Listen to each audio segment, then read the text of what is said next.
नमस्कार, मैं राजेश भारद्वाज आप सभी का क्लैट प्रेप के ऑनलाइन प्लेटफॉर्म पर हार्दिक स्वागत करता हूं। Hello everyone, welcome to CLAT prep. आज है 19 मार्च 2025 और जैसा कि आपको पता है हम डेली न्यूज़ एनालिसिस करते हैं, फैक्चुअल एनालिसिस करते हैं, उसके बाद 20 क्वेश्चंस की प्रैक्टिस भी करते हैं। तो चलिए उसी सीक्वेंस को कंटिन्यू करते हैं। आज कौन सा दिन है? तो आज है 19 मार्च। वैसे तो आज कोई ऐसा खास डे है नहीं जो आपके एग्जाम में पूछा जाए, तो हम उसके बाद नेक्स्ट बढ़ जाते हैं हमारे न्यूज़ के ऊपर। देखो आज की जो सबसे इम्पोर्टेंट न्यूज़ निकल के आती है, आपने देखा होगा ये न्यूज़ आपने द हिंदू में पढ़ी होगी, बहुत से बच्चे इंडियन एक्सप्रेस को प्रेफर करते होंगे तो उसमें भी पढ़ी होगी। तो लगभग हर न्यूज़ में ये हर पेपर में इसको डिस्कस किया हुआ है। देखो है क्या समझना आपके एग्जाम के पॉइंट ऑफ व्यू से क्यों इंपॉर्टेंट है, ठीक है। चलिए स्टार्ट करते हैं। Supreme court to see if Lokpal has powers over जजेस। समझना कि एक ऐसा मैटर निकल के आया है जो हो सकता है आपके एग्जाम में, आने वाले एग्जाम में आपसे पूछा भी जा सके। तो कहानी यहां से शुरू होती है। सबसे पहले समझना जो लोकपाल है ना, लोकपाल, इस लोकपाल वर्ड का मतलब क्या होता है? लोगों की शिकायतें सुनने वाला, ठीक है। मतलब आपको आपकी कोई कंप्लेंट है तो उसको कौन सुनेगा? लोकपाल, ठीक है। अब समझना ये वर्ड कहाँ से आया ना, मैं एक एक पॉइंट को डिस्कस करते हैं। तो ये वर्ड बेसिकली स्वीडन से आया हुआ है, ठीक है। और वहां पर एक वर्ड है जिसको हम कहते हैं ओम्बुड्समैन। क्या कहा जाता है? ओम्बुड्समैन, ठीक है। इसी का हिंदी वर्जन क्या है? तो लोकपाल, याद रखना। और ये लगभग स्वीडन में 1800 की लाइन में 1809 के आसपास वहां से चला आ रहा है। ये इंडिया में सबसे पहली बार 1960s में, या मैं कह सकता हूँ 1963 के आसपास, ठीक है, इसको इंडिया में डिस्कस किया गया था, ठीक है। अब ये है क्या समझना, कौन लेकर आया था इसको? तो LM सिंघवी। LM सिंघवी कौन है? तो लक्ष्मीमल सिंघवी, है ना। ये पहले पर्सन थे जिनकी रिकमेंडेशन के बाद ही जो तुम्हारी ग्राम पंचायत थी उसको क्या मिला था? कॉन्स्टिट्यूशनल स्टेटस मिला था ना, LM सिंघवी कमेटी की रिकमेंडेशन के बाद 1993 में। तो इन्होंने 1963 में कहा कि भाई हमारे देश में भी ओम्बुड्समैन होना चाहिए, यानी लोकपाल होना चाहिए। अब क्या होता है लोकपाल? तो मैंने कहा लोगों की शिकायतें सुनने वाला। तो पहला पॉइंट, क्या ये कॉन्स्टिट्यूशनल बॉडी है? तो याद रखना Lokpal is not a constitutional body, यानी कि इसका कोई भी हमारे कॉन्स्टिट्यूशन में, संविधान में कोई भी आर्टिकल नहीं है इसका, ठीक है। यानी इसको बाद में बनाया गया है। तो ये कह सकता हूं स्टैट्यूटरी बॉडी की तरह काम करती है, ठीक है। अब समझना होता क्या है। अब मान लो फॉर एग्जाम्पल आपको, जैसे आपने पढ़ा होगा कि बहुत सारे पॉलिटिशियंस होते हैं, उनको लीगल इम्यूनिटी होती है ना। आपने देखा होगा कि मान लो आप किसी डिपार्टमेंट में काम करते हो, ठीक है, और आपको कोई भी कंप्लेन है तो आप कंप्लेन लिखवाना चाहते हो तो उस पर्टिकुलर डिपार्टमेंट में ही आपको रजिस्टर करवानी होगी। तो बेसिकली कई बार ऐसा होता है कि आपको शिकायतें तो हैं लेकिन आपको सोल्यूशन नहीं मिल पाता है। आपको पता है किसी ने करप्शन किया लेकिन डिपार्टमेंटल करप्शन हुआ है, या फिर जो जहां पर आप कंप्लेंट कर रहे हो वहां पर उसका रेजोल्यूशन नहीं हो रहा, जो भी होता है, लेकिन आपकी कंप्लेंट रिजोल्व नहीं हो पाती है। तो कहा गया कि बहुत सारे डिपार्टमेंट है ना, चाहे कोई भी डिपार्टमेंट हो। मैं ये कह सकता हूं कि चाहे आपका कोई MP हो, मेंबर ऑफ पार्लियामेंट हो, चाहे कोई आपका MLA हो, चाहे कोई आपका एक्स MP हो, ठीक है, चाहे आपका एक्स MLA हो, ठीक है, चाहे आपका प्राइम मिनिस्टर ही क्यों ना हो, चाहे आपके कह सकता हूं कि कोई भी ऐसा ऑफिसर जो आपकी जो सेंट्रल गवर्नमेंट का ऑफिसर होता है, A group, B group, C group, D group, यानी कि चाहे चपरासी हो, चाहे आपका IAS IPS हो, कोई भी अगर किसी भी प्रकार का करप्शन करता है और उसके अगेंस्ट अगर शिकायत कर दी जाती है लोकपाल के अंदर, तो लोकपाल क्या करता है? आपको गारंटी देता है कि कम से कम मिनिमम 3 मंथ, 3 मंथ, और जो मैक्सिमम है वो आपका 12 मंथ, यानी कि 12 महीने के अंदर अंदर उसका क्या करके देगा? निपटारा करके देगा। तो ये सबसे पहली बार कब इसको पास किया गया? तो याद रखना 1963 में आने के बाद 2013-14 तक, यानी कि 14 में हालांकि इसको किया जाता है, 14 तक ये 10 बार प्रेजेंट हो चुका था लोकपाल का बिल, लेकिन कभी भी इसको पास नहीं किया गया था। तो पहली बार इसको 2014 में क्या किया गया? इनेक्ट कर दिया गया, पास कर दिया गया, ठीक है, लोकपाल बिल।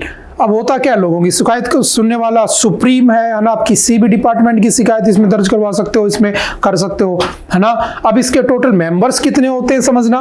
तो इसके अंदर जो टोटल मेंबर्स होते हैं बेसिकली वो 9 होते हैं। कितने होते हैं? 9। और 9 का जो डिवीजन है याद रखना, डायरेक्टली फैक्चुअल क्वेश्चन आपसे एग्जाम में पूछेगा, टोटल 8 + 1। एक कौन होता है? एक होता है जो मेन लोकपाल है, ठीक है। और मुझे बताना who is the current Lokpal, कौन है आज के दिन भारत का लोकपाल। स्टेट में लोकायुक्त होता है, ध्यान रखना। तो ये जो लोकपाल है प्लस 8 इसके अलग अलग मेंबर्स होते हैं।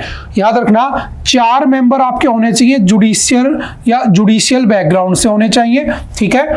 और जो 4 मेंबर्स होते हैं यानी कि इनका अगर मैं करूं तो 50% हो गया, ठीक है। इसको हटा दूं तो चेयरमैन को, तो 50% रिजर्वेशन किसको होता है, एससी, यानी कि एक बंदा एक ऐसा होना चाहिए जो एससी को रिप्रेजेंट करता हो, एक बंदा ऐसा होना चाहिए जो शेड्यूल्ड ट्राइब को रिप्रेजेंट करता हो, 1 मेंबर एक ऐसा होना चाहिए जो अदर बैकवर्ड क्लास को रिप्रेजेंट करता हो। और याद रखना जनरल का इसमें कोई नहीं होना चाहिए, इसकी जगह कौन है, एक ऐसा होना चाहिए जो वुमेन को रिप्रेजेंट करता हो। मतलब जनरल को स्पेशल कोई कैटेगरी रिजर्वेशन नहीं है, वो इनके थ्रू आ सकते हैं। बट हाँ, एक एससी का, एक एसटी का, एक ओबीसी का और एक वुमेन डिपार्टमेंट से होना चाहिए, ठीक है। 4 मेंबर ये होंगे, बाकी के 4 जुडिशियल बैकग्राउंड से होने चाहिए। एक होता है मेन लोकपाल। अब इनकी अपॉइंटमेंट कौन करता है, तो याद रखना they are appointed by the president of India. अब खाली प्रेसिडेंट ऑफ इंडिया तो अपॉइंट कर नहीं सकता, तो उसके साथ रिकमेंडेशन दी जाती है, क्योंकि आपको पता है कि हमारा जो कॉन्स्टिट्यूशन है उसका आर्टिकल 77 क्या कहता है कि जो प्रेसिडेंट होता है वो नॉमिनल हेड होता है, यानी कि वो किसके हाथ की कठपुतली होता है, कैबिनेट मिनिस्ट्री यानी कि प्राइम मिनिस्टर बेसिकली ना, सरकार के हाथ की। तो वो किसकी रिकमेंडेशन पे करता है, तो याद रखना जो लोकपाल होता है उसको अपॉइंटमेंट किया जाता है by the president of India, but उस कमेटी में, उस काउंसिल में प्राइम मिनिस्टर होता है, स्पीकर ऑफ लोकसभा होता है, लीडर ऑफ अपोजिशन होता है, ठीक है, चीफ जस्टिस ऑफ इंडिया होता है, और एक कौन होता है, जूरिस्ट होता है, ठीक है। तो ये लोग होते हैं। उसके बाद रिकमेंडेशन जाती है प्रेसिडेंट के बाद, देन प्रेसिडेंट उसको अपॉइंट करता है। उसका टेन्योर कितना होता है, तो याद रखना 5 साल या फिर 70 ईयर उसकी एज हो गई हो तो उसको रिटायर कर दिया जाता है, ठीक है। और एक बार अगर कोई इसका मेंबर बन जाता है तो दोबारा वो उसका मेंबर नहीं बन सकता, ना ही उसका हेड बन सकता है। और अगर कहा जाए लोकपाल बनने की क्या कंडीशन होती है हेड बनने की, तो याद रखना या तो सुप्रीम कोर्ट का रिटायर्ड जज होना चाहिए, या सुप्रीम कोर्ट का सीजीआई होना चाहिए, रिटायर्ड सीजीआई होना चाहिए, या उनके बराबर की क्वालिफिकेशन रखने वाला कोई मेंबर होना चाहिए। मतलब कोई ऐसा पर्सन जो सुप्रीम कोर्ट का जज बनने की हैसियत या क्वालिफिकेशन रखता हो, उस बंदे को लोकपाल बना दिया जाता है, ठीक है। तो अब बात निकल के आती है इसको लाया क्यों गया था। इसको लाया इसलिए गया था कि जो डिपार्टमेंटल करप्शंस होते हैं, ठीक है, उनको रिजोल्व करने के लिए, किसी भी प्रकार का करप्शन हुआ है तो उसको रिजोल्व करने के लिए लाया गया। आपने सुना होगा कि ये ऑडियो वीडियो इन सब को क्या मानता है, प्रूफ मानता है ना। जनरली जो ऑडियो प्रूफ होते हैं उनको सेकेंडरी एविडेंस माना जाता है, ये फर्स्ट मानता है, ठीक है। हाँ, एक बात और याद रखना, इसकी एक लिमिटेशन भी है। इसकी लिमिटेशन ये है कि अगर आपने इसमें फर्जी इंफॉर्मेशन दे दी और बाद में कुछ नहीं निकला तो आपको है ना, जो इंफॉर्मेशन दे रहा इन्फॉर्मर है उसके ऊपर कम से कम 1 ईयर का पनिशमेंट, जेल, प्रिजन, ठीक है, प्लस 1 लाख रुपए तक का फाइन भी इसमें लिखा हुआ है, ठीक है। तो अब बात निकल के आती है कि क्या ये पूरे के पूरे भारत में क्या किसी के ऊपर भी अपना जुरिस्डिक्शन रख सकता है क्या? क्या सारे के सारे इंडिया के डिपार्टमेंट वो इसके अंडर आते हैं क्या? तो जैसा मैंने अभी आपसे कहा था, ये प्राइम मिनिस्टर को भी अरेस्ट कर सकता है, इतनी पावर है इसके पास, ठीक है ना। और अगर देखा जाए तो ABCD ग्रुप के जितने ऑफिसर होते हैं, जो भी डिपार्टमेंट है भारत का, या मैं सिंपली एक लाइन में कह दूं कि कोई ऐसी बॉडी, ठीक है, जो कॉन्स्टिट्यूशनल नहीं है, यानी कि जो पार्लियामेंट के बनने के बाद जो बॉडी बनाई गई, इनिशियली कॉन्स्टिट्यूशन में नहीं थी, ठीक है, या उससे पहले अंग्रेजों ने बना दी थी, लेकिन कॉन्स्टिट्यूशन में जब हमने कॉन्स्टिट्यूशन बनाया था उस समय हमने उसको बारे में नहीं लिखा, तो उन चीजों के ऊपर, उन डिपार्टमेंट के ऊपर ये सीधा अपना जुरिस्डिक्शन रखता है। तो बात ये निकल के आती है अभी कि हुआ कुछ यूं कि हाई कोर्ट जो है ना, हाई कोर्ट के ऊपर लोकपाल ने हाई कोर्ट के जजों के रिमूवल के ऊपर कुछ स्टेटमेंट दे दी। अभी जनवरी की बात है, अभी मैटर चल ही रहा है, अभी फिर आ गया। तो कहा गया, लोकपाल ने कहा कि देखो, जो सुप्रीम कोर्ट है ना, सुप्रीम कोर्ट, वो सुप्रीम कोर्ट बना है आर्टिकल 124 में लिखा है ना, और वो डायरेक्टली किसके द्वारा बनाया हुआ है? By the constitution of India, है ना, हमारे कॉन्स्टिट्यूशन ने बनाया था उसको, ठीक है। इसीलिए आपने देखा होगा 26 जनवरी 1950 को कॉन्स्टिट्यूशन वाज कंप्लीटली इनेक्टेड, है ना, और 28 जनवरी को हमारा सुप्रीम कोर्ट काम करना शुरू कर देता है, बंद 26 को ही जाता है। तो उसने कहा कि हम सुप्रीम कोर्ट के जुरिस्डिक्शन के ऊपर नहीं, या सुप्रीम कोर्ट हमारे जुरिस्डिक्शन में नहीं आता है, बट हाई कोर्ट आता है। लेकिन आपने एक चीज और पढ़ी होगी, है ना, पूरा डिटेल अगर आपने पॉलिटी पढ़ रखी होगी तो आपको पता होगा कि जो हमारा हाई कोर्ट है ना, कितने हाई कोर्ट है हमारे पास, तो there are total 25 high courts at present in India. ठीक है, तो हाई कोर्ट जो है उसका आर्टिकल कितना है, तो आर्टिकल 214, इसका 124 था, इसका 214। तो अब किसने कहा कि मैं यानी कि लोकपाल इस हाई कोर्ट को ऊपर क्या रखूंगा, अपना जुरिस्डिक्शन रखूंगा। तब सुप्रीम कोर्ट ने कहा कि तुम ऐसा कैसे कर सकते हो, क्योंकि ये भी तो कॉन्स्टिट्यूशन में लिखा हुआ है। तब इसने कहा कि नहीं, मैं बिल्कुल ऐसा कर सकता हूं। और वो कैसे कर सकता हूं, समझना। एक एक्ट आया था, प्रिवेंशन ऑफ करप्शन एक्ट, है ना। प्रिवेंशन ऑफ करप्शन एक्ट के अंडर अगर किसी के ऊपर करप्शन के चार्जेस लग जाते हैं, ठीक है, उन चार्जेस को डायरेक्टली कौन देख सकता है, तो लोकपाल देख सकता है। कम से कम 3 महीने में जजमेंट देगा, मैक्सिमम 12 महीने में देगा। वो सारे प्रोविजन हमने पढ़ लिए इसमें। ठीक है, अब इसने कहा कि जो आपका हाई कोर्ट है ना, हाई कोर्ट ब्रिटिशर्स ने बनाया था। आपने पढ़ा होगा कि हमारे यहां जब सबसे पहली बार सुप्रीम कोर्ट बना था, अगर आपने पॉलिटी पढ़ी होगी, पहला supreme court, first supreme court was started in 1774 by the act of 1773, है ना। आपने पढ़ा होगा रेगुलेटिंग एक्ट, है ना, हिस्ट्री और पॉलिटी दोनों में आता है। रेगुलेटिंग एक्ट से British parliament East India company को रेगुलेट करना चाहती थी। तो to regulate the East India company, the British parliament passes act या an act that is known as the regulating act. तो first regulating act was passed in 1773। तो अगर तुम्हें रेगुलेट करना है तो तुम्हारे को पनिशमेंट भी देनी पड़ेगी, तुम्हारे केस भी लड़ने पड़ेंगे। तो पहली बार भारत में सुप्रीम कोर्ट बना दी गई, और वो बनी 1774 में। कहां बनी थी, कोलकाता में बनी थी। ठीक है, उस कोलकाता में जो सुप्रीम कोर्ट बनी थी, याद रखना, उसका जो फर्स्ट सीजीआई था, चीफ जस्टिस ऑफ इंडिया, वो कौन था, तो उसका नाम याद रखना, लॉर्ड एलाइजा इम्पे। ठीक है, lord Elijah Impey was the first chief justice of India. अब धीरे धीरे क्या हुआ, सारे ब्रिटिशर्स ही होते थे क्योंकि अंग्रेजों द्वारा बनाई गई थी। धीरे धीरे टाइम पास होता रहा। हमने क्या किया, बाय द एक्ट ऑफ, समझना, बाय द एक्ट ऑफ 1935, हमने 1937 में, इन 1937 एक दूसरी सुप्रीम कोर्ट बना दी हमारी। ठीक है, by the government of India act. आपको पता होगा act of 1935 is also known as the government of India act.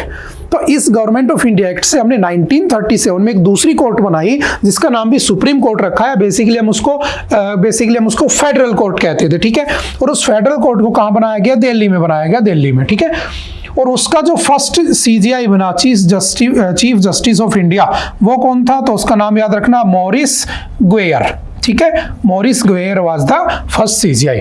लेकिन जब हम इंडिपेंडेंट हो गए, है ना, आफ्टर इंडिपेंडेंस, हमने 26 ऑफ द जैन 1950 को जब हमने खुद का कॉन्स्टिट्यूशन इनेक्ट कर दिया, देन हमने क्या किया, we established our own supreme court. और जो हमारी खुद की सुप्रीम कोर्ट हमने एस्टेब्लिश की, उसका जो फर्स्ट सीजीआई बना था वो कौन था, आपको पता होगा, हीरालाल जे कानिया। ठीक है, लेकिन एक बात समझना, ये हमने खुद ने हमारे कॉन्स्टिट्यूशन से बनाई थी, है ना, ये दोनों ब्रिटिशर्स के द्वारा बनाई गई थी, बट हमने इनको कंटिन्यू नहीं रखा। बिकॉज अगर तुम्हें इन दोनों कोर्ट से कोई इश्यू है तो याद रखना, आप जा सकते थे, स्टिल आप अप्लाई कर सकते थे। कहां पर, तो याद रखना, लंदन के अंदर बनी हुई थी प्रीवी काउंसिल, और ये जो प्रीवी काउंसिल बनी हुई थी लंदन के अंदर, यहां आप अप्लाई कर सकते हो। लेकिन मैं कह रहा हूं supreme, what do you mean by supreme? Supreme मतलब उससे ऊपर कोई है ही नहीं, लेकिन इसके ऊपर कोई है। तो हमने दोनों को नहीं माना, हमने आफ्टर कॉन्स्टिट्यूशन के बनने के बाद हमने खुद का बना दिया। तो वो हमारी कॉन्स्टिट्यूशनल बॉडी है, ठीक है, बनी हुई है। लोकपाल का कहना है कि जो हाई कोर्ट है ना, मैं मानता हूं हाई कोर्ट का आर्टिकल 214 है, लेकिन मैं ये नहीं भूल सकता कि हाई कोर्ट जो था, high court was established in India by the act of 1861। 1861 के एक्ट से बना था, जिसको हम इंपीरियल एक्ट ऑफ इंडिया भी कहते हैं। अब समझना, इस 1861 के एक्ट से पहली बार 1862 में, first time in 1862, 3 high court बनाए गए थे, है ना, तीनों प्रेसिडेंसियों के अंदर। जैसे आपको पता होगा, बंगाल प्रेसिडेंसी, उसके बाद बॉम्बे प्रेसिडेंसी और आपकी मद्रास प्रेसिडेंसी। तो मैं कह सकता हूं कि बंगाल हाई कोर्ट, ठीक है, या Kolkata high court, Bombay high court and Madras high court, ये तीनों हाई कोर्ट की नींव रख दी जाती है और आगे चल के 1864 में ये काम करना शुरू कर देती हैं। जब हम आजाद हुए तो आजादी के बाद हमने ही इन हाई कोर्ट को स्टिल रखा, इनको सेम रखा, है ना, बस इनको आर्टिकल 214 में डाल दिया। तो लोकपाल का कहना है कि जो हाई कोर्ट है वो पहले से चला आ रहा है ना, वो हमारे कॉन्स्टिट्यूशन के बनाने वालों ने, कॉन्स्टिट्यूशन मेकर्स ने नहीं डाला है। तो हाई कोर्ट मेरे जुरिस्डिक्शन में आता है, सुप्रीम कोर्ट नहीं आता है। तो अब सुप्रीम कोर्ट इस बात को डिसाइड करेगी कि क्या लोकपाल हाई कोर्ट के ऊपर जुरिस्डिक्शन रख पाएगा कि नहीं। अब देखो दिक्कत क्या है समझना। आप कहोगे सर इतना क्यों, है ना, ऐसा क्यों मुद्दा चल रहा है ये। देखो मुद्दा इस बात का है समझना, हाई कोर्ट एक एक्ट आया था याद रखना 2013 में, जिसमें कहा गया था कि जो हाई कोर्ट के जज होते हैं ना वो पब्लिक सर्वेंट होते हैं बेसिकली, और अगर पब्लिक सर्वेंट हैं बेसिकली तो सीधा सीधा जुरिस्डिक्शन में तो आ जाएंगे। लेकिन आपने एक बात सुनी होगी कि हमारे यहाँ पर जो एग्जीक्यूटिव होती है ना must be separated from the judiciary, अलग होनी चाहिए, है ना। लेकिन अगर जुडिशरी सेपरेट होनी चाहिए तो मैं ये कह सकता हूं कि जुडिशरी इंडिपेंडेंट होनी चाहिए। इसलिए आपने देखा होगा कि जुडिशरी की इंडिपेंडेंस को खत्म करने के लिए बहुत बार कोशिश की गई। आपने फर्स्ट जजेस केस पढ़ा होगा 1981, आपने सेकंड जजेस केस पढ़ा होगा, आपने थर्ड जजेस केस पढ़ा होगा 1998, उसके बाद आपने फोर्थ जजेस केस पढ़ा होगा ना, उसके बाद एनजेक आ जाता है जिसके अंदर कहा जाता है कि जो सीजीआई होगा उसकी अपॉइंटमेंट कौन करेगा, तो लॉ मिनिस्टर करेगा, प्राइम मिनिस्टर करेगा, सरकार के बंदे होंगे, 3 सुप्रीम कोर्ट के जजेस होंगे। हालांकि क्यों था ये सब, आई थिंक आपको पता होगा, ये इसलिए था ताकि एनजेक के थ्रू सुप्रीम कोर्ट या जो जुडिशरी है उसकी जो फ्रीडम है ना, उसको जो वो अपने आप को इंडिपेंडेंट मानता है, उसके इंडिपेंडेंस को खत्म करने के लिए किया जा रहा था। But in 2015 supreme court declared NJAC as unconstitutional, और आज भी स्टिल जो चीफ जस्टिस ऑफ इंडिया है उनकी अपॉइंटमेंट जो होती है वो किससे होती है, तो कॉलेजियम सिस्टम से होती है। तो कई बार ऐसा हो चुका है, तो क्या ये भी ऐसा ही करने की कोशिश की जा रही है कि लोकपाल नाम की बॉडी अगर हाई कोर्ट के ऊपर जुरिस्डिक्शन रखने लगेगी तो जो इंडिपेंडेंसी होनी चाहिए आपके हाई कोर्ट की, आपके जुडिशरी की, वो तो खत्म हो जाएगी। फिर एक मुद्दा ये निकल के आता है कि अगर ऐसा नहीं है तो अगर मान लो कोई हाई कोर्ट का जज करप्शन में पकड़ा जाता है, ठीक है, करप्टेड है, उसको हटाओगे कैसे फिर, तो उसको हटाने के प्रोविजन आपको पता है कौन से प्रोविजन है, तो जिस प्रोविजन से आपने पढ़ा होगा आर्टिकल 124 का 4, इस आर्टिकल में साफ साफ लिखा है removal process of the supreme court के जजों की रिमूवल प्रोसेस है। और सुप्रीम कोर्ट के जज का रिमूवल प्रोसेस क्या होता है, 2 कंडीशन होती हैं, कौन कौन सी, या तो वो अपना काम करने में क्या हो, इनकैपेबल, ठीक है, या फिर वो क्या हो, वो किसी के साथ मिसबिहेव कर दे। तो अगर ये 2 कंडीशन फुलफिल हो जाती हैं और इन दोनों कंडीशंस के लोकसभा के कम से कम 100 और राज्यसभा के कम से कम 50 मेंबर्स एग्री कर जाते हैं, है ना, तो उसके बाद उस पर्सन को, उस जज को उसकी पोस्ट से हटा दिया जाता है। बट आज तक किसी सुप्रीम कोर्ट के जज को ऐसे हटाया भी नहीं गया, ये भी ध्यान रखना आपको। समझ में आ रही बात। तो हाई कोर्ट के जजेस को हटाने की प्रोसेस भी सेम है, similar to the removal process of supreme court के जजेस की जो प्रोसेस होती है। तब मुझे एक दूसरा क्वेश्चन बताना कि हाई कोर्ट के जजेस को रिमूव करने का आर्टिकल कौन सा है जिसमें सेम लिखा हुआ है, सेम एज 124 का 4। तो आपको 2 क्वेश्चन दिए मैंने, अभी समझ गए। तो मुद्दा ये चल रहा है, हटाना चाहिए नहीं हटाना चाहिए, क्या नया आएगा हम उसको पढ़ लेंगे। अगर स्टेट में यही बॉडी होती है तो उसे लोकायुक्त कहते हैं, इस बात को भी ध्यान रखना है। इसका कोई आर्टिकल नहीं है, इसकी इंपॉर्टेंस आप समझ चुके हो, इसलिए कह सकता हूं कि आज तक इसको कंप्लीटली बनाया ही नहीं गया है कि अच्छे से ऑपरेट कर सके, है ना। काफी बार काफी टाइम से चला रहा था, क्योंकि देखो ये किसी को भी पकड़ सकता है, कोई भी करप्शन में इन्वॉल्व है ना। लेकिन इसकी एक लिमिटेशन ये भी है कि ये 7 साल से पुराने केस नहीं देखता, है ना, मैक्सिमम 7 साल पुराने केस देख सकता है। आप किसी भी दूसरे देश में जॉब करते हो, आप रिटायर्ड हो चुके हो, आप एक्स एमएलए हो, एक्स एमपी हो, आप सभी के ऊपर ये अप्लाई होता है, बट 7 साल से पुराने केस नहीं लेता है। तो आप आई थिंक समझ गए होंगे कि किसी भी सरकार ने आज तक इसको क्यों इंप्लीमेंट नहीं किया। समझ गए? और अगर समझ गए तो मुझे बताना एक लिखकर लाइन की सर क्यों नहीं किया, ठीक है। देखते तुम्हारी सोचने समझने की जो क्षमता है, पावर है, कितनी है, ठीक है। चलते नेक्स्ट। अच्छा, इससे पहले भी 2 केस हो चुके हैं, जस्ट याद रखना। K Veeraswami versus union of India 1991, इसमें सुप्रीम कोर्ट ने कहा था कि अगर कोई हाई कोर्ट का जज ऐसे करप्टेड होता है तो उसको हटाने से पहले हमें सुप्रीम कोर्ट से पूछना होगा, सीजीआई से पूछना होगा, आप डायरेक्टली लोकपाल वगैरह के थ्रू नहीं कर सकते हो, ठीक है। हालांकि उस समय लोकपाल नहीं था, है ना, जस्ट मैं कह रहा हूं। उसके बाद है एन कनाडासन वर्सेज अजय घोष 2009। इसमें कहा था the supreme court emphasize that जजेस can not be treated as ordinary public servant, है ना। आप जजेस को पब्लिक सर्वेंट मानकर उनके साथ ऐसे बदतमीजी या मिसबिहेव नहीं कर सकते हो, समझ गए। सिंपल सा याद रखना। आई थिंक आप कुछ समझ पाए होंगे। चलते हैं नेक्स्ट न्यूज पे। ये न्यूज को हम आगे डिस्कस करेंगे। Chhattisgarh journalist killed for reporting road work corruption police. मैं एक लाइन यहाँ पे बोल देता हूँ कि अभी एक प्रेस इंडेक्स आया, फ्रीडम इंडेक्स आई है बेसिकली 34 कंट्रीज की। तो भारत की उसमें कुछ रैंक आई है, हम आगे डिस्कस करेंगे इस आर्टिकल को, तो उस समय हम इसको दोबारा डिस्कस कर लेंगे, ठीक है। चलते हैं आगे, जस्ट थोड़ा सा वेट करो। Okay, next, BSNL has been dialling the wrong consultant. देखो बहुत ही अच्छा आर्टिकल है, पढ़ना आपको मजे आएंगे, है ना। आप समझोगे क्या हो रहा है। अच्छा एक बात बताओ, क्या मोनोपोली होनी चाहिए क्या मार्केट में? आपने पढ़ा होगा कंपटीशन कमीशन ऑफ इंडिया, है ना। कंपटीशन कमीशन ऑफ इंडिया बताना कब आया था? इस कंपटीशन कमीशन ऑफ इंडिया का काम ये था कि मार्केट से कंपटीशन फेयर एंड ट्रांसपेरेंट तरीके से होना चाहिए। अगर मान लो कल को कह दिया जाए कि मार्केट में जियो ही ओनली एक ऐसी कंपनी रहेगी जो आपको टेलीकम्युनिकेशन सर्विसेज प्रोवाइड कराएगी, बाकी सबको हटा दिया जाए, और मान लो इन केस कल को नेशनल इमरजेंसी लग जाए, तो कम से कम गवर्नमेंट के पास खुद की एक सरकारी एजेंसी होनी चाहिए जो उस इमरजेंसी के कंडीशंस में क्या कर सके, ऑपरेट कर सके, सरकार की हेल्प कर सके। तो उस काम के लिए हमने क्या बनाया था? BSNL, भारत संचार निगम लिमिटेड। अब जो आपका भारत संचार निगम लिमिटेड है बेसिकली आपने देखा होगा बर्बाद हो गया। तो क्यों बर्बाद हो गया? तो बहुत सारी चीजें हैं, जैसे कोई कहता है वो सरकारी है, कोई कहता है प्राइवेट होता तो चल जाता, ना सरकारी जॉब लगने के बाद लोग अच्छे से काम नहीं करते हैं, तो बहुत सारे रीजंस देते हैं। लेकिन इसमें डिस्कस किया गया है, समझना इसके पहलू को, कि जब भी कभी, देखो मैं एक एग्जांपल ले लेता हूं ना, मान लो कोई बहुत बड़ी कंपनी है और बहुत अच्छा कमाना चाहती है। अब एक एजुकेशन इंडस्ट्री की कंपनी की बात कर रहा हूं मैं, शायद आप लोग जानते भी होंगे, है ना, समझ जाओगे।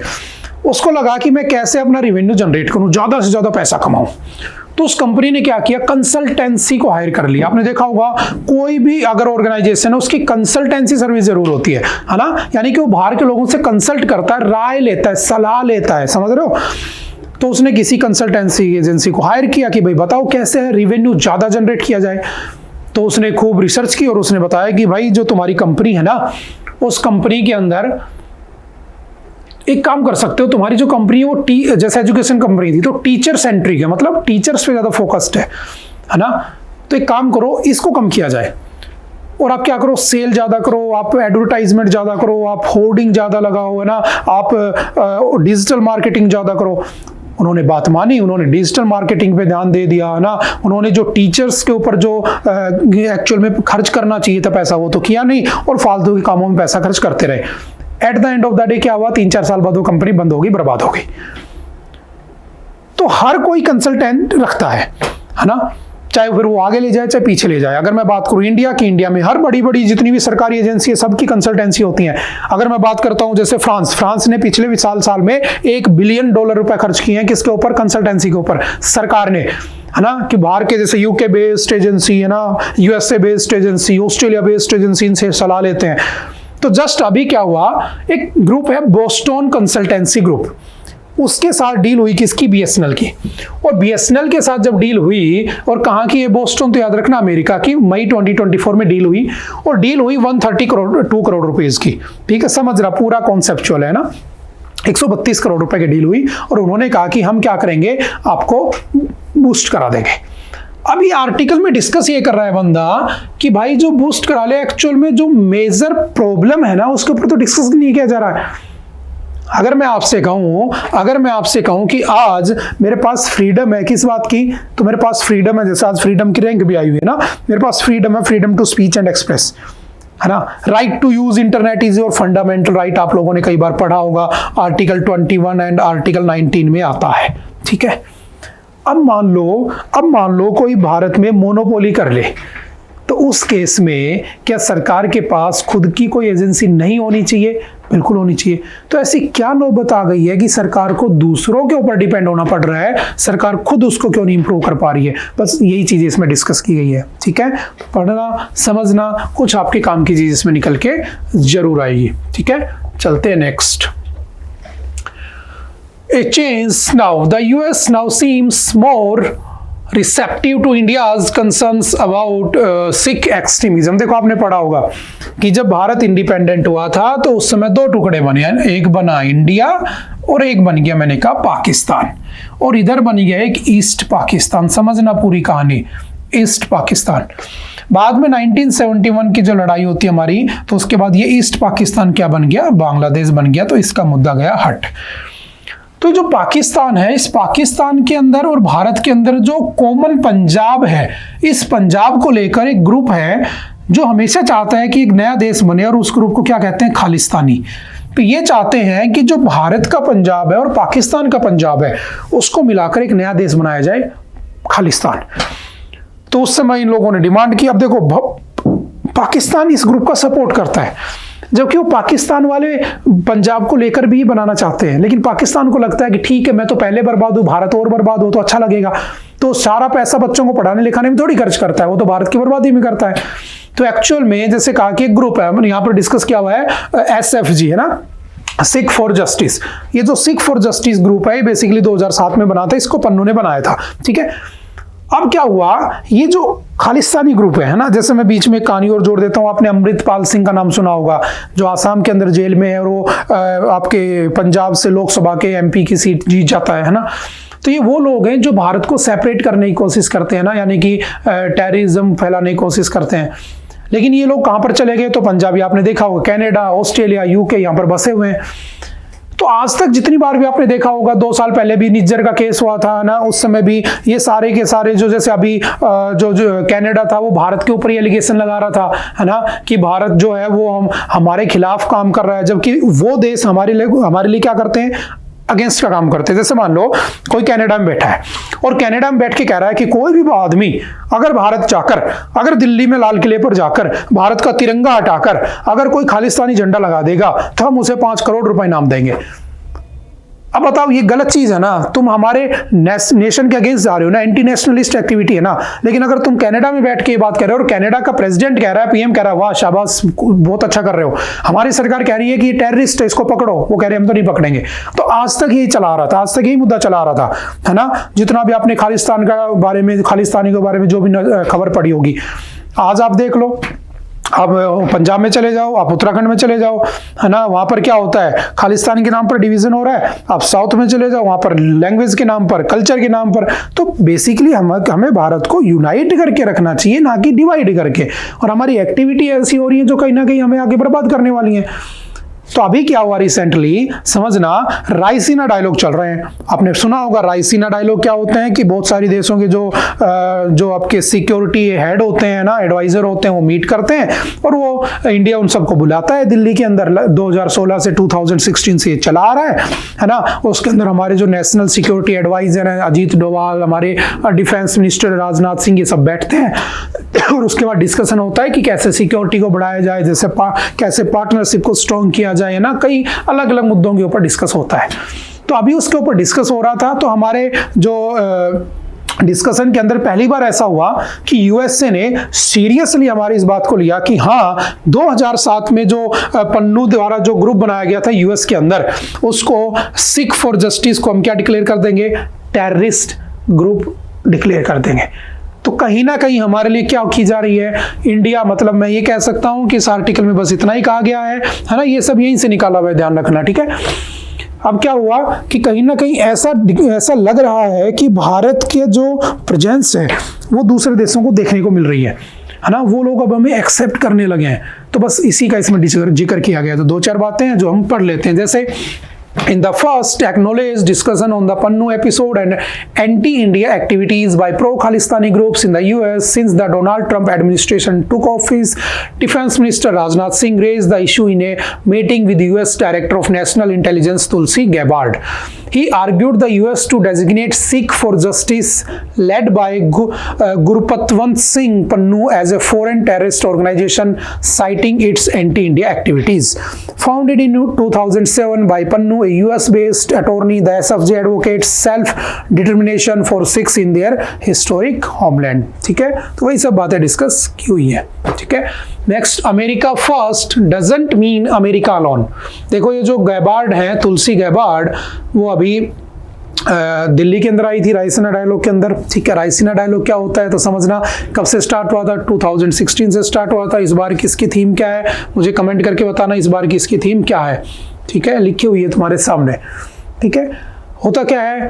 It is India's annual premier conference on geopolitics and geo economics committed to addressing the most challenging issue facing the global community. It is structured as a multi stake holder cross sectoral discussions involving heads of the state, cabinet ministers and local government officials. It is hosted by the observer research foundation. याद रखना इनके नाम आपसे directly पूछ लेता है छोटे छोटे क्वेश्चन की, बताओ कौन इसको होस्ट करता है? तो कौन करता है? Observer research foundation in partnership with the ministry of external affairs government of India. तो कौन सा है? Observer research foundation, ORF plus ministry of external affair. इसको क्या करते हैं?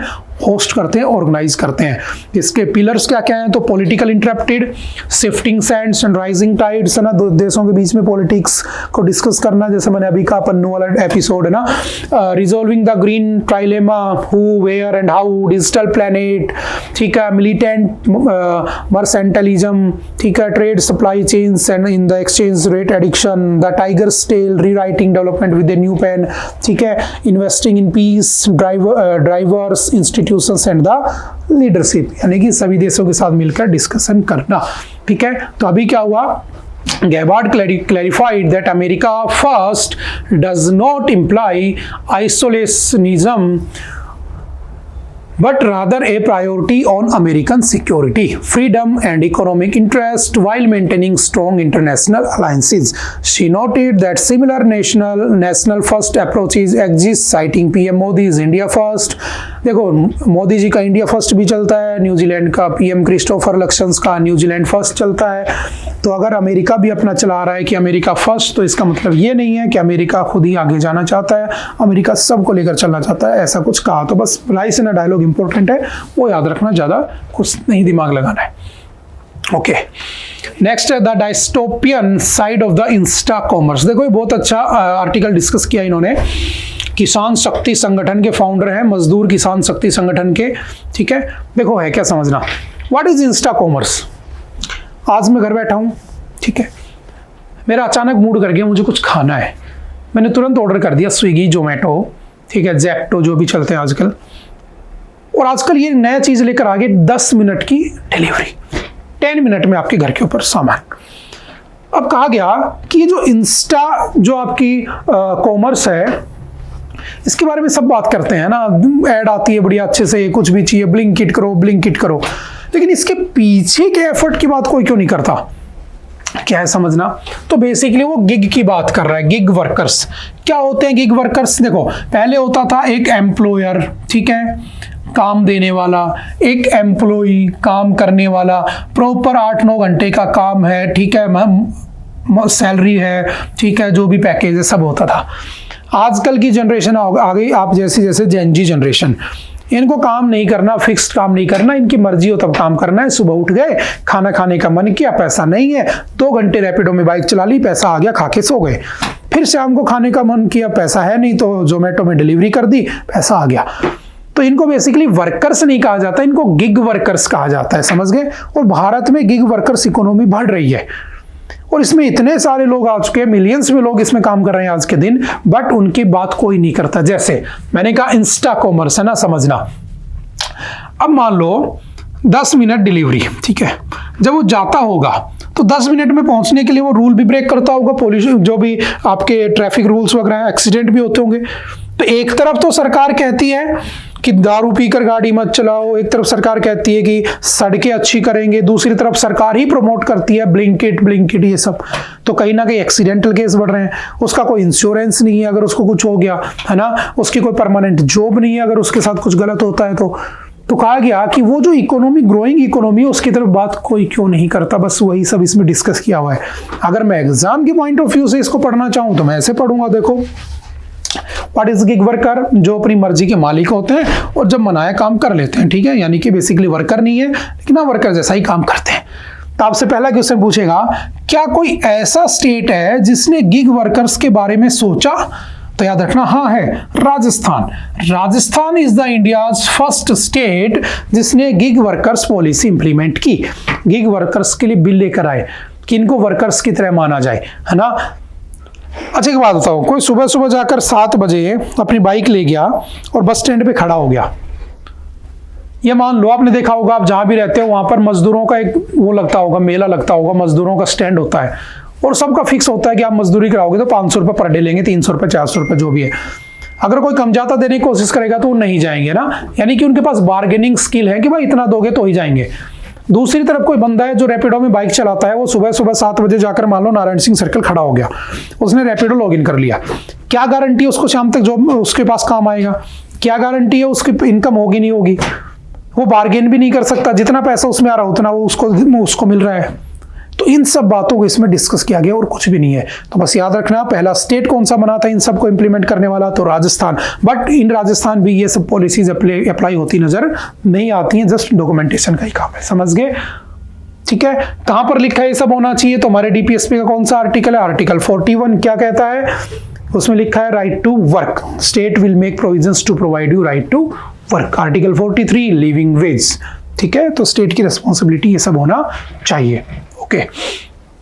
The gig economy relies on a paradigm of piece rate work, offering so-called employment and choice to workers, thereby setting all responsibility with workers, their wages, their working conditions and social security. There is also no possibility of collective bargaining because the collective has been atomized into a million desperate workers individually checking their phones in search of the employment. समझ गए? तो वही सब बात discuss की हुई है, तो एडिटोरियल काफी अच्छा है, पढ़ लेना।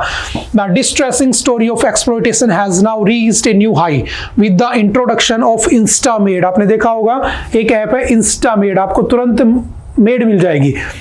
This service offers a house help with in 15 minute, 15 minute में आपके पास मेड आ जाएगी टू क्लीन यूटेंसिल्स, आपके बर्तन धोने के लिए, एंड स्वीप द हाउस, और घर को साफ करने के लिए। पैसे कितने? 49 रुपीज एन आवर। अब सोचो 49 रुपीज एन आवर पे 50 रुपए में तुम 1 घंटे तक उससे बर्तन धुलवा रहे हो, उससे सफाई करवा रहे हो, तो कहीं ना कहीं गलत चीज हो रही है ना। तो बस ठीक है, उसी के पहलू को बात करने की बात की जा रही है कि सरकार को ध्यान देना चाहिए। In India beginning with Rajasthan the workers made an important though limited breakthrough by advocating and pushing for legislation that would give them, ठीक है, access to their own data, framework for social security, अभी हमने discuss किया था। ठीक है, चलते next. Sonia flags concern over MNREGA. देखो मनरेगा आपने पढ़ा है ना, आर्टिकल 43 क्या कहता है? तो living wage, state will make provisions to provide you living wage, है ना, आपके पास लिविंग वेज होना चाहिए। उसके बाद आपने पढ़ा आर्टिकल 41 क्या कहता है? राइट टू वर्क देगा। कैसे देगा? तो एक स्कीम आती है नरेगा, ठीक है, NREGA, national rural employment guarantee act. कब आया था? 2006 के अंदर ये इनेक्ट हो जाता है बेसिकली फरवरी में। ठीक है, इस नरेगा के अंदर क्या कहा गया? 2009 में इसका नाम बदल के मनरेगा कर दिया, महात्मा गांधी लगा दिया, इसमें और कुछ नहीं है। अब इसके अंदर आपको पता है 365 डेज में से 100 डेज का क्या मिलता है? काम मिलता है। अगर आपको काम नहीं मिल पाता है अप्लाई करने के बाद, तो 15 डेज के अंदर अगर अप्लाई किया, आपने काम नहीं मिला, तो आपको नेक्स्ट 30 डेज के रुपए मिलेंगे, उसके बाद नेक्स्ट 70 डेज के भी पैसे दे दिए जाएंगे। यानी कि आपको गारंटी दी जाती है कि आपको काम मिलेगा। लेकिन इसमें एम्प्लॉयमेंट में दिहाड़ी इतनी कम मिलती है कि लोगों को काम नहीं चलता है, क्योंकि लिविंग वेज मतलब जिंदा रहने लायक पैसा। आप तुम 300 रुपए दोगे तो कैसे काम चलेगा? तो इसमें सोनिया गांधी जो है उन्होंने एक क्वेश्चन रेज किया कि मनरेगा में कम से कम 400 रुपए की क्या होना चाहिए? दिहाड़ी होनी चाहिए, मजदूरी होनी चाहिए, और कुछ नहीं है। तो मनरेगा जस्ट आपको पता ही है, ठीक है, काफी न्यूज में रहता है, सरकार इसका बजट कम करती रहती है। उसके बाद चलते हैं next. Election commission sets ball rolling on linking voters ID cards with Aadhaar card. समझना बहुत अच्छे से है क्या? है ना, आपके काम की चीज़ है। देखो आपने बहुत चलो मैं डिस्कस कर लेता हूँ। वेस्ट बंगाल है ना, वेस्ट बंगाल में अभी इलेक्शन हुए थे जब, है ना, लोकसभा के, तो बहुत सी जगह पर पाया गया कि एक आदमी के, एक पर्सन के एक से ज़्यादा क्या बने हुए हैं, वोटर कार्ड बने हुए हैं। आप में से बहुत सारे लोग ऐसे होंगे, ठीक है, हालांकि आप अभी इतने बड़े नहीं हुए, बहुत सारे लोग ऐसे हैं कि उनके दो दो वोटर आईडी कार्ड बने हुए हैं। जैसे मैं यहाँ राजस्थान में रहता हूँ तो मेरा यहाँ का भी वोटर कार्ड बन गया, मैं हूँ हरियाणा से तो मेरा वहाँ का बना हुआ है। एक्चुअली मेरा ऐसा नहीं है, मेरा एक ही है, ठीक है। तो ऐसे बहुत से लोग होते हैं जिनके दो दो तीन तीन वोटर आईडी कार्ड बने होते हैं, तो फेक वोटिंग भी हो जाती है। मैं राजस्थान वाले में वोट दे दूंगा, मैं हरियाणा वाले में वोट दे दूंगा, ऐसा थोड़ी ना होना चाहिए। बात समझ में आ रही है? तो एक्चुअल में जो फेक वोटिंग है उसको कैसे कर्व किया जाए, कैसे कंट्रोल किया जाए, और इलेक्शन कमीशन ऑफ इंडिया के ऊपर एलिगेशन लगते रहते हैं, तुम जानते हो ना उसको, तो आपने आप जानते हो उसको क्या कहा जाता है कि वो एक्चुअल में देश के लिए थोड़ी ना काम कर रही है। तो किसी ने कहा कि जो एक काम हो सकता है, एक सोल्यूशन हो सकता है इस फेक वोटिंग से बचने के लिए, कि आप एक काम करो, जो आपका आधार कार्ड है ना, उस आधार कार्ड को वोटर कार्ड से लिंक कर दो। अब आपको पता है कि वोटर कार्ड ज्यादा हो सकते हैं, आधार कार्ड नहीं ज्यादा हो सकते। हाँ, उसके अंदर आप एड्रेस चेंज करके आप फर्जी बना के घूम सकते हो, गलती से वेरिफिकेशन हो गया तो फंस जाओगे, लेकिन उसमें तो वेरीफाइड 2-3 बना के बैठे हो तुम अलग अलग स्टेट का। तो क्योंकि आधार कार्ड जो होता है वो आपका बेसिकली बायोमेट्रिक्स के ऊपर बना हुआ है, यानी कि आपके आंख का रेटिना एक ही हो सकता है, आपका फिंगरप्रिंट एक ही हो सकता है। तो अगर आपका आंख का रेटिना और फिंगरप्रिंट एक जगह रजिस्टर है तो फर्जी बन ही नहीं सकता है। हालांकि बहुत सारे लोग होते हैं फर्जी जो बना लेते हैं, वो बात की बातें हैं, ठीक है, लेकिन मैंने कहा कि बायोमेट्रिक्स होनी चाहिए, तो कहा गया कि आधार कार्ड को किससे जोड़ दो, वोटर कार्ड से। हालांकि 2009 के अंदर इलेक्शन कमीशन ऑफ इंडिया है वो ये करने की कोशिश कर रहा था, बट इन 2009 ऐसा पता चला उनको कि सरकार पहले से ही बायोमेट्रिक्स का कुछ ला रही है जिसको आधार कार्ड नाम दिया गया। तो अब जाकर कहा गया कि एक काम करो ना, उस वोटर कार्ड को आधार कार्ड से लिंक कर दो। लेकिन एक बात याद रखना, एक क्वेश्चन यहां से आता है, आधार कार्ड आपका सिटीजनशिप होने का या भारत का सिटीजनशिप या सॉरी भारत के सिटीजन हो आपकी सिटीजनशिप को फाइनल नहीं करता है, प्रूफ नहीं करता है, वोटर कार्ड करता है। अब जो भी पाकिस्तान से भाग कर आया, जो भी बांग्लादेश से भाग कर आया, वो पहले वोटर कार्ड बनवाएगा क्योंकि वो सिटीजनशिप का प्रूफ है। आधार कार्ड एड्रेस प्रूफ है, ध्यान रखना। आधार कार्ड तुम्हारे को ये प्रूफ नहीं देता कि तुम भारत के सिटीजन हो, है ना, उससे तुम्हारा एड्रेस प्रूफ होता है बस, और कुछ नहीं होता है। लेकिन हाँ, उसमें तुम्हारे बायोमेट्रिक्स हैं, ये श्योर है ताकि फ्रॉड ना हो उसके। तो कहा गया एक काम करो ना, आधार कार्ड को वोटर कार्ड से जोड़ दो तो फर्जी नहीं होगा। लेकिन इसमें भी एक दिक्कत है, आधार कार्ड पीछे से हो सकता है सरकार तुम्हारे डाटा डिलीट कर दे तो वोटर कार्ड से डिलीट हो जाएगा। फिर किसी ने सजेस्ट किया ऐसा मत करो, लिंक मत करो, वही बायोमेट्रिक्स वोटर कार्ड में अलग से जोड़ दो, यानी कि सबके वोटर कार्ड्स दोबारा से बुलाओ। जैसे आधार कार्ड के एनरोलमेंट हुए थे, रजिस्ट्रेशन हुए थे, ऐसे वोटर कार्ड के विद बायोमेट्रिक्स एनरोलमेंट होनी चाहिए, तब जाकर हम फेक वोटिंग से बच पाएंगे। वरना तो किसी स्टेट का सीएम कहता है कि रोहिंग्या मुसलमानों को ले आए, उनका वोटर कार्ड बनाकर वोट ले लिया, कोई कहता है किसी के वोटर कार्ड ही उड़ा दिए, तो ऐसा नहीं होना चाहिए। तो इन सब डिस्प्यूट को देखते हुए ये सब डिस्कस किया हुआ है। तो जो सुप्रीम कोर्ट है या सॉरी जो इलेक्शन कमीशन ऑफ इंडिया है वो इस बात के ऊपर डिस्कस कर रहा है कि हाँ हम ऐसा कुछ करेंगे। The chief election commissioner Gyanesh Kumar and other officials during high level meeting in the Delhi. समझ गए? तो अगर होता है तो बहुत अच्छी बात है, नहीं होता है तो भी हम देखेंगे कुछ ना कुछ होगा, ठीक है। अब बताओ, क्या right to vote is your fundamental right? तो याद रखना, राइट टू वोट हमारा फंडामेंटल राइट नहीं है, क्योंकि जो वोटिंग है वो आर्टिकल 326 में लिखी हुई है। क्या लिखा हुआ है? तो यूनिवर्सल अडल्ट फ्रेंचाइज। क्या होता है यूएएफ? यूनिवर्सल अडल्ट फ्रेंचाइज क्या होता है समझना। पहले जो वोट करने का राइट था, देखो जब ब्रिटिश एरा था यहाँ पर, और जब हम खुद इंडिपेंडेंट हो गए और हमने 1951-52 के अंदर जब पहली बार फर्स्ट टाइम इलेक्शन कंडक्ट करवाए भारत में, जनरल इलेक्शन, तो ब्रिटिश एरा में, या मैं उससे पहले जैसे मैं यूएसए जैसे देश को देख लेता हूँ ना, यूएसए जैसे देश में उनकी आज़ादी के बाद भी लगभग 100 साल बाद उन्होंने महिलाओं को वोट का राइट दिया, हमने पहली बार में दे दिया। तो कहीं ना कहीं हमारा वोटिंग सिस्टम ज़्यादा अच्छा है। पहले क्या होता था अंग्रेजों के टाइम पर कि ऐसा होता था कि वही आदमी वोट दे सकते हैं जो ब्रिटिशर्स के लॉयल हैं, बहुत ही कम लोगों को वोट देने का राइट था। लेकिन जब हम आज़ाद हुए तो हमने सबको वोट देने का राइट दे दिया। तो ब्रिटिशर्स ने हमारा इस बात का मजाक उड़ाया था कि तो सबसे वोट करवा ले, इतने वोट कैसे काउंट करेंगे। आज भी तुम देखते हो दुनिया में सबसे ज्यादा वोट भारत में पड़ते हैं, फिर भी हम एक दिन में रिजल्ट निकाल देते हैं। अपने आप में चमत्कार है, वो चमत्कार को नमस्कार है। आप भी जानते हो सारी दुनिया नमस्कार करती है हमें, है ना। तो अब हुआ क्या, हमने पहली बार जब वोटिंग डाली तो याद रखना हमारे यहाँ पर जो वोटिंग एज थी वो कितनी थी, 21 साल, 21 ईयर।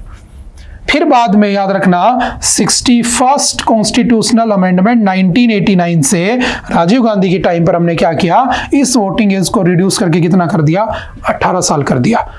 और ये किस आर्टिकल में है, आर्टिकल 326 में है, इसको भी याद रखना। 324 में क्या है, इलेक्शन कमीशन ऑफ इंडिया है, ठीक है। ये कुछ बातें भी आपको याद रखनी है। तो अगर कोई आपसे पूछे कि बताओ क्या आधार कार्ड तुम्हारे भारत के सिटीजन होने का प्रूफ है, तो आप सीधा कहोगे नहीं, वो सिर्फ रेजिडेंस प्रूफ है, ना कि मेरा सिटीजनशिप का प्रूफ है। समझ गए? Okay. Next, India takes 24th spot in free speech survey. अभी एक सर्वे हुआ था, किसने करवाया था समझना, future of free speech, USA based एक फ्री टैंक है या थिंक टैंक है, ठीक है, इंडिपेंडेंट बॉडी है, उसने एक रिसर्च करवाया, एक सर्वे करवाया।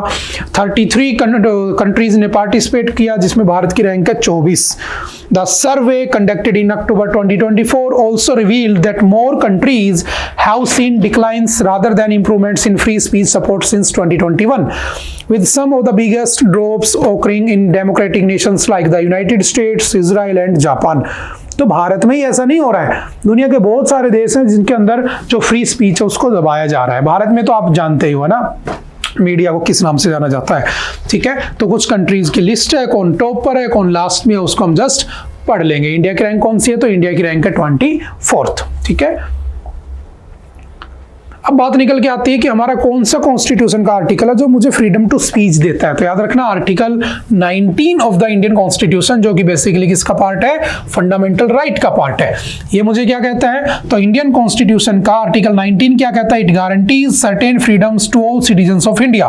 पहला है right to freedom of speech and expression, मैं जब चाहूँ जिसके लिए चाहूँ जो चाहूँ बोल सकता हूँ, स्पीच कर सकता हूँ, एक्सप्रेस कर सकता हूँ, ठीक है। Right to assemble peacefully without arms, right to form associations, unions, cooperative societies, right to move freely throughout the territory of India, right to reside and settle in any part of India, ठीक है, right to practice any profession or to carry on any occupation, trade or business anywhere in the nation। तो ये मेरी 6 freedom है, समझ गए। अब याद रखना एक फ्रीडम और हुआ करती थी, राइट टू प्रॉपर्टी, उसको हटा दिया गया है, ठीक है, ये भी ध्यान रखना। ओके, ये आर्टिकल 19 में लिखी हुई। और याद रखना these freedoms are not absolute, यानी कि ये मुझसे छीनी भी जा सकती हैं, ठीक है। तो देखो आर्टिकल 19 का 2 क्या कहता है, of the Indian constitution empowers the state to instil restrictions on the following grounds, यानी कि दीज आर नॉट एब्सोल्यूट। कौन कौन से ग्राउंड्स पर, सिक्योरिटी, अगर मान लो तुम देश के खिलाफ कुछ बोलो तो आपको राइट टू स्पीच और ये सब नहीं है। आपके देश के कहो कि किसी भी हिस्से में जाकर रहने का राइट है, और कल को आप पीएम आवास में जाकर रहने लग जाओ कि मैं तो यहाँ रहूंगा, तो वो थोड़ी ना चलेगा ना। रूल, लॉ एंड ऑर्डर्स, ये भी आपको फॉलो करने पड़ेंगे। Friendly relations with the foreign state रखने पड़ेंगे, पब्लिक ऑर्डर का ध्यान रखना पड़ेगा, डिसेंसी और मोरालिटी मेंटेन रखनी पड़ेगी, ठीक है। अब आपने इसमें लिखा है कि आप कहीं भी जाकर कोई भी प्रोफेशन कर सकते हो, बिजनेस कर सकते हो। अब मान लो आप मंदिर के सामने अंडे की दुकान खोल लो, है ना, मीट की शॉप खोल लो, तो क्या अलाउ करेंगे, नहीं करेंगे, क्योंकि आप मोरालिटी को डिस्ट्रॉय कर रहे हो, समझ गए। तो सिंपल सा याद रखना, कॉन्टेम्प्ट ऑफ कोर्ट, डिफेमेशन नहीं होना चाहिए, incitement to offence, integrity and sovereignty of India पे कोई बात नहीं आनी चाहिए, ठीक है। सिंपल सा पढ़ सकते हैं। भारत की रैंक याद रखना। Next, Pakistan should vacate Indian territory under its illegal forcible occupation. अभी जो हमारी मीटिंग हो रही थी, India on Tuesday hit out at Pakistan asking it to vacate Pakistan occupied Kashmir. The external affairs minister made the comment after the Pakistan Ministry of Foreign Affairs responded to Prime Minister Narendra Modi's remarks in a podcast interview that India's attempt to normalize relations with Pakistan had been met with hostility and betrayal। तो simple सा याद रखना, बात किसकी हो रही है, PoK. What is PoK, Pakistan occupied Kashmir, है ना। India's reaffirmed its stance on POK, calling it an illegal occupation by Pakistan and linking it to broader global discussions on the sovereignty. ठीक है. The exchange highlights ongoing tensions between India and Pakistan, particularly on cross-border terrorism and territorial disputes. तो आप जानते हो भारत पाकिस्तान का मुद्दा हम काफी बार पढ़ते भी रहते हैं. कौन सी बाउंड्रीज दोनों को सेपरेट करती है? आपको पता है red Cliff line separates India and Pakistan. ठीक है. एक 24 पैरेलल लाइन भी स्टार्ट की गई थी जो उनको सेपरेट कर रही थी, लेकिन वो जस्ट डिस्कशन में थी, बनी नहीं थी. इस बात को भी ध्यान रखना.